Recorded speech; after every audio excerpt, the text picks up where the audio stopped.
Welcome to another edition of the Hoop Scoop. I'm Jarret Johnson, and whoa, man, that is the Red Raider basketball team that we saw for most of the year.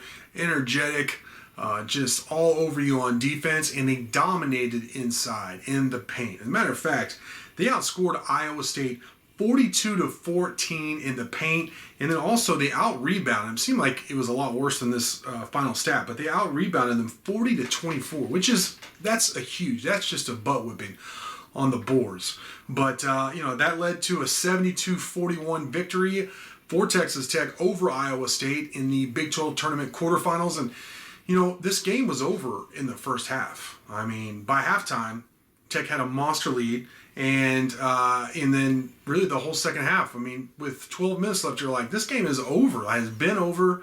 And can they just end it? Can they just call it? Of course they can't. They couldn't. But, Texas Tech played great. They played the kind of basketball, like I said, to open that we've come to expect, that we hadn't seen over the last week and a half or 2 weeks of the regular season. At the time, I said, look, every team has ups and downs in terms of their energy, and people didn't want to hear, oh, they're tired. And Tech never said that, but that was obvious. They got beat down by this Big 12 schedule. They got some time off. They got some time between the end of the regular season and the Big 12 tournament, and they're obviously gearing up to make a postseason run. So now they play Oklahoma, a team they split with. Oklahoma put a whipping on them in Norman earlier in the year. Tech came back and beat them, of course, at home. Tech was undefeated at home. But the Red Raiders and the Sooners tangle in the Big 12 semifinals. It will be 8:30 p.m. again, Central Time, on Friday night. So that's for a shot to go to the championship. And waiting for them on the other side of the bracket is Kansas and TCU. Kansas put a whipping on West Virginia. It was very similar to the fact that the game was over early. The game was virtually never in doubt. TCU was actually down 18 and against Texas and came back and won. Oklahoma knocked off Baylor. So what's ahead for Texas Tech? If they can beat Oklahoma and beat whoever comes out the other side of the bracket, and make no mistake, it could be TCU. They've been playing very well here recently, and them and Kansas have played each other already a couple times in the last couple weeks, and they split those games. So, it could be either team. But if Texas Tech is somehow able to win the Big 12 championship, then according to what they were saying on ESPN, Joe Lunardi, their bracketologist, is saying that they would jump from a 3 to a 2. So we were talking about, looks like they're going to be a 4. Now, after this win, looks like they've solidified that 3 seed in the NCAA tournament, with the possibility of, if they went out and win the Big 12 tournament, that could get them a 2 seed. So what's the difference between a 2 and a 3? It's really just going to come down to the matchups. It'd be the first time Tech's ever been a 2 seed, so there's that. But bottom line is, in terms of tonight, this looked like the team that split with Kansas, and in the game they lost, they took the Jayhawks to double overtime in Lawrence, a team that swept Baylor in the regular season, a team that swept Texas in the regular season, and at times looked like a Final Four caliber team.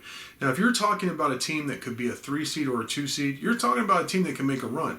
And I know just a couple of days ago, if you said on the board on Inside the Red Raiders, hey, Tech can make a run to the Final Four, people would, laugh you off the internet because of the way they've been playing. But again, ebbs and flow. There's an ebb and flow to season. It's a long basketball season. If you play in one of these conferences like the Big 12, you are going to beat each other up.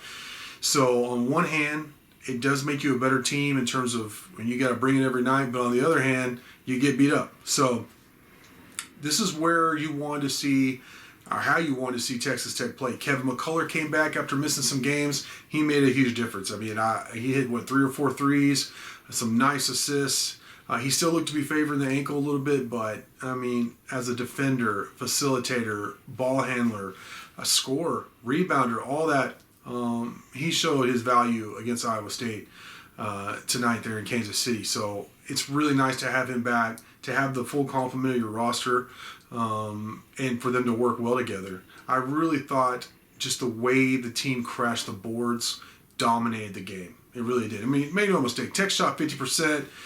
Their defense created some really nice fast break opportunities. They played with just tremendous energy overall, like every 50-50 ball was Tech's ball. They out-hustled Iowa State. And the defense is there. I mean, the defense looked great. I mean, it looked ready for the NCAA tournament.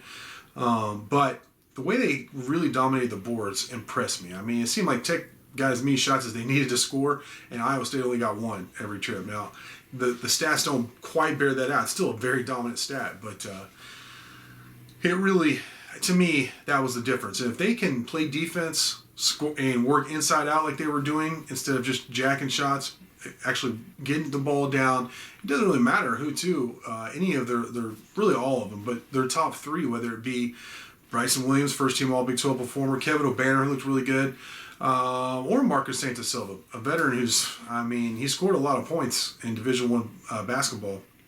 They can work inside out, either they score or kick it out for good looks. This team is going to be tough to beat. And that defense is as good as there is in the country. They hit the boards like that. I mean, and then work that kind of offense. That's the formula. This team is going to turn the ball over. They turned the ball over 14 times again against Iowa State, which isn't terrible, but it's not good. They forced 20 turnovers, which that helps. But really, it's got to be, of course, bring the defense. That's expected. Hit the boards and then inside out. And this team is going to be a force. So Oklahoma is an interesting matchup. They know how to attack Tech's defense. I'm not saying they have it figured out, but they have a good plan. They have some quick guards that can hurt them. And then defensively, they got after Tech in that one game in Norman. So it's going to be interesting to see. Obviously, if they can beat Baylor, they can, they can hang with Tech. They're fully capable of beating Tech. So that's going to be a good game in that semifinal to see who wants a spot in the championship game, against either Kansas or TCU. So I can't wait to see what happens. Until then, I want to thank you for watching, and until next time.